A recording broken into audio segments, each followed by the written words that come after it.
First of all, there is many reasons to buy the new DJI Osmo Pocket. Probably more reasons to buy it than not to buy it. It is a super innovative and really cool new gadget from DJI, which will definitely be one of the market leaders in the future, in my opinion. And I think they produce the best drones worldwide already. Although I'm already using a GoPro 7 for filming and vlogging, I bought myself a Osmo Pocket and I did a couple of checkups and reviews about it recently. There is many good points to mention that I already liked and that the GoPro 7, for example, cannot offer. A satisfying picture quality in low light conditions, a nice tracking mode, motion lapse, and a super beautiful panorama mode, and some other things. But to be honest with you, the longer I use the Osmo Pocket, the more I realized that there is many things that would have prevented me from buying this camera if I had known a couple of things before. So in this video I will tell you about my personal 20 reasons not to buy the Osmo Pocket. Number 1, you have to register and allow DJI to use your data in order to activate the camera. Warning, it is not possible to use your DJI Osmo Pocket without signing up for a DJI account using the smartphone app from DJI. Number 2, in order to activate the Osmo Pocket, you need to download the DJI Memo app and then connect the camera to your phone. This is not possible by Wi-Fi or Bluetooth unless you bought the additional Wi-Fi or Bluetooth equipment. Extra money spent here. Number 3, connecting the camera to your phone is only possible if you can connect your smartphone with a USB-C or a Lightning adapter. There is no micro USB adapter delivered by DJI with the Osmo Pocket. You will have to buy an additional adapter and hope that it works. I do not recommend buying a USB-C or Lightning to micro USB adapter because the connection of your cell phone and the Osmo Pocket won't be very stable. The adapter itself connects the phone directly to your camera, but very often I had the impression that the phone might just fall off the camera when you're using two adapters at the same time. Number 4, I also fear that contacts might wear off after having put the adapter on and off a couple of times, and you will have to put the adapter on and off many times. For example, if you want to connect it to your computer. How annoying! Just imagine you have to put the adapter for the phone off the Osmo Pocket if you want to connect the Osmo Pocket to your computer by USB-C. Also, it is not very good for your phone if you have to put in the adapter in and out so often. And believe me, you will have to do this very often when using the Osmo Pocket in a proper way.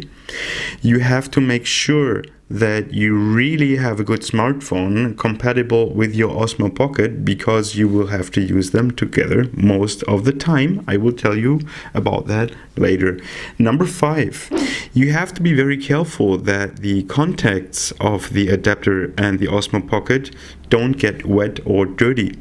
Make sure not to lose the super tiny lid. Always carry the adapters and the lid around with you in an extra sleeve or pocket, otherwise you might lose them. Talking about wet and dirty, the Osmo Pocket is not waterproof.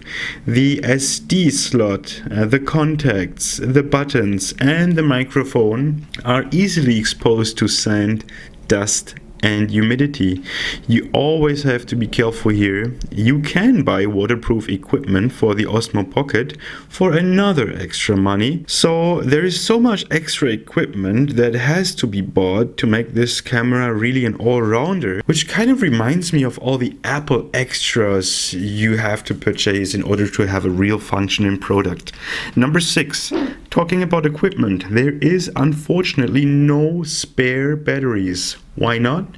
because you cannot change batteries. So I fear that after charging the Osmo Pocket for like 100, 500 or even 1000 times, you might just have to throw it away because you cannot charge the battery anymore.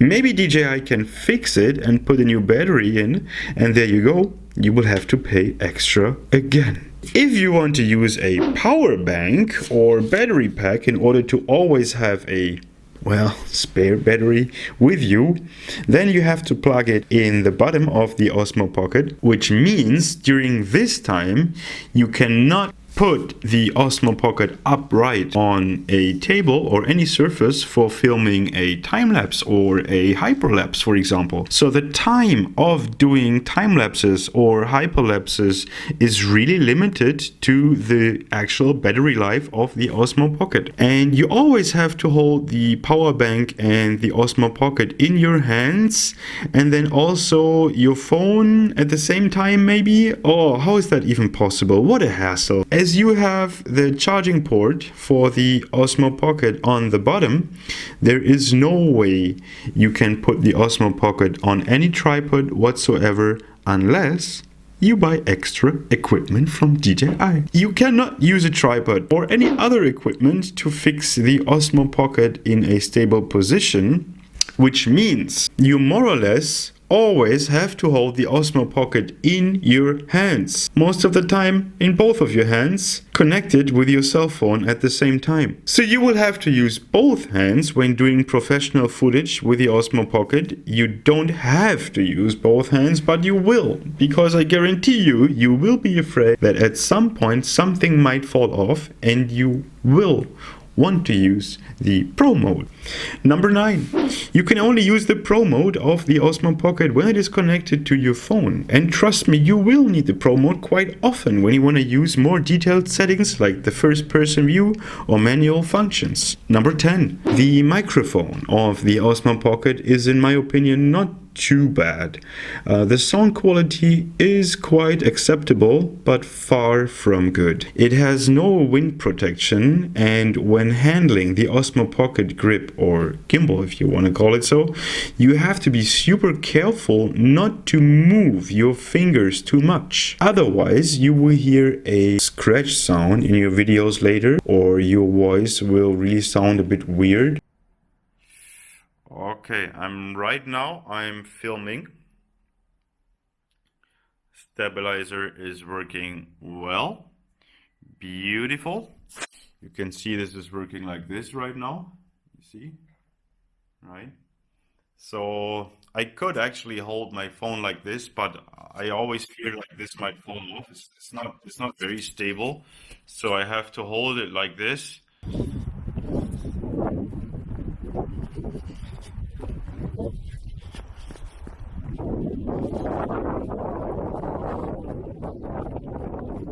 Der Osmo Pocket Hand gehalten und ihr habt jetzt nochmal die Möglichkeit, den Ton zu vergleichen, wenn ich den in der Hand halte.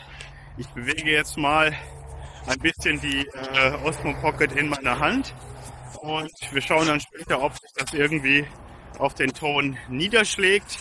Always hold your fingers super still while filming and grabbing the Osmo Pocket. You have basically the same problem with the GoPro 7. As soon as you touch it and move it around in your hand, you hear this annoying scratch sound later in your audio track. Number 11. The Osmo Pocket does not have optical zoom, which is not a surprise, but nor does it have digital zoom. Number 12. The screen of the Osmo Pocket is really small, and if you have big hands or fingers, just like me, it just feels weird to scroll and fiddle through this tiny touch screen. Also, very often it is hard to recognize what you're actually recording and replaying. Talking about replaying your videos on this camera, the Osmo Pocket can not play sound. Really. Again, you have to connect the camera to your cell phone if you want to watch your videos in a proper way. So always make sure to carry the separate adapter around with you. If you don't, you will never really know how the quality of your footage really is. And as I already said, the screen is just too small to watch a video in a proper way, even without the sound. Number 14. After only 5 minutes of using the camera, it gets warm. When using it in high quality mode, it gets really hot after a while. There is even a warning that when you use high quality settings, the camera might heat up extremely. Same case for the GoPro 7.